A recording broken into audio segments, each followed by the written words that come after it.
Well, Philly just keeps rolling. That's the story of the Eagles for the past 2 years.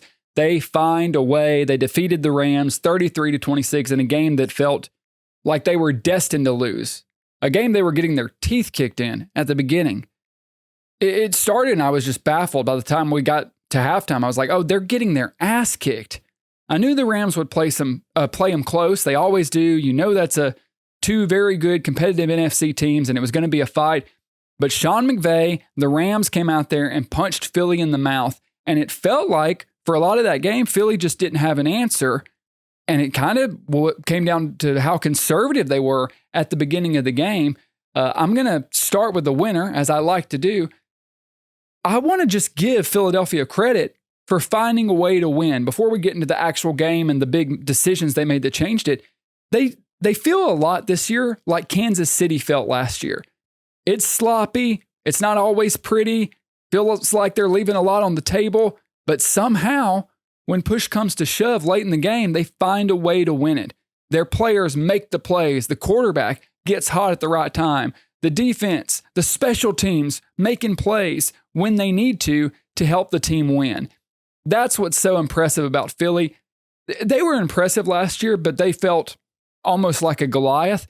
This year, they feel more vulnerable because the defense isn't as elite, but the teammate aspect feels better. It feels like they just really are rallying together. They all believe in each other. This is one of the most impressive wins of Sirianni's career. I thought that coordinator was in trouble halfway through the game, and they found a way out of it. Early in the game, they just weren't throwing the football, and they had no success on the ground. Barkley couldn't get going. The Rams had a good game plan. They weren't really scared of being threatened down the field vertically, and it stopped them.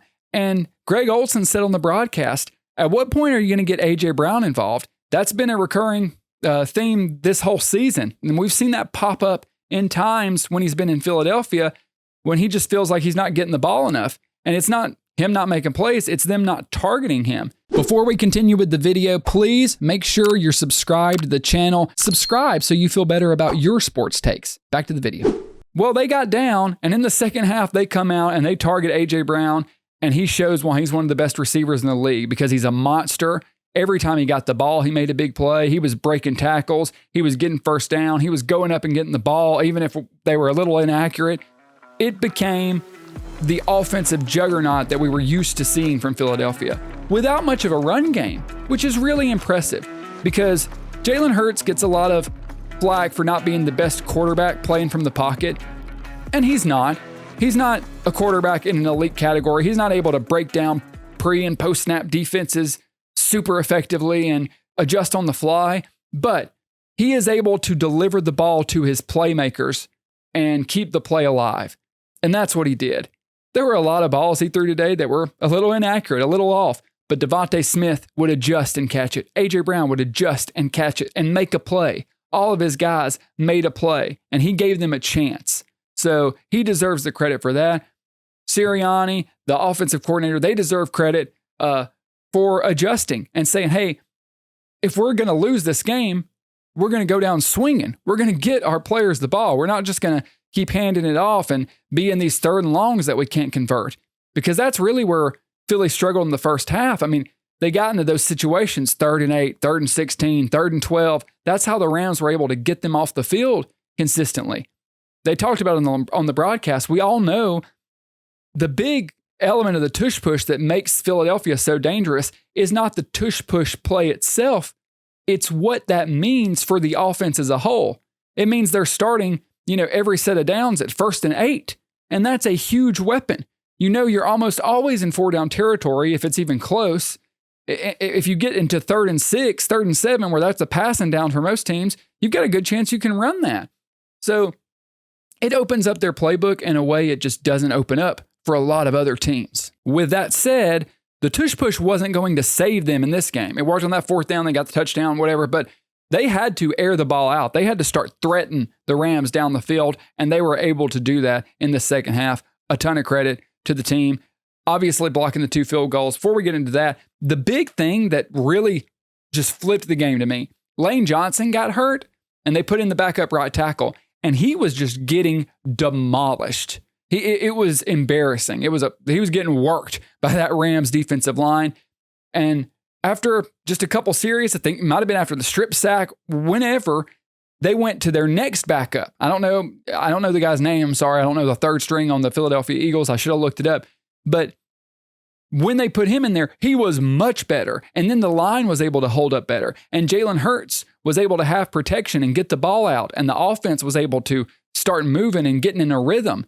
That's one of the things when we talk about Philadelphia, we talk about how overpowered the roster is, how great Howie Roseman has done, getting a fantastic line, receivers, defense, corners. You got all these guys.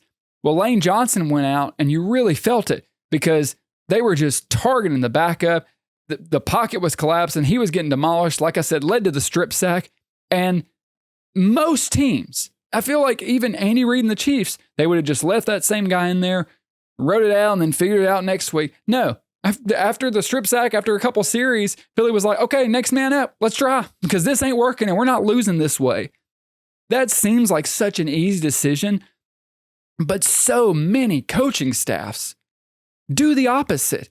So many coaching staffs would have just left the backup in. They wouldn't have made a change right there after a couple series. They would have said, well, he's still getting in the game. Let's see what he does. No. Philly recognized, hey, he's getting destroyed. If we want to win, we got to put someone else in there. And that worked, and that helped flip the game, as well as airing the ball out. Huge decision by the coaching staff. I think that was the big thing to mark as getting the comeback going. Clearly, the play everyone's going to talk about is that final blocked field goal by Jordan Davis, not only blocking it, which would have won the game, but then scooping and scoring it, running it all the way back. They said he got like 15, 18 miles an hour or something ridiculous. Incredible. They blocked one earlier in the game, and then when they had to have it most, they delivered. They blocked it again. And it felt like they were going to win the game because they had all the momentum in the second half. The second half was all Philly. So then when Stafford got the Rams in that position to kick the field goal, I felt like he was going to shank it or something because it seemed like Philly just had it. Something was going to happen. And an incredible special teams play. I love special teams. I wish they got more recognition. I wish they got talked about more. Thankfully, this week they will because there's a lot of blocked field goals this week, like a lot, which is insane.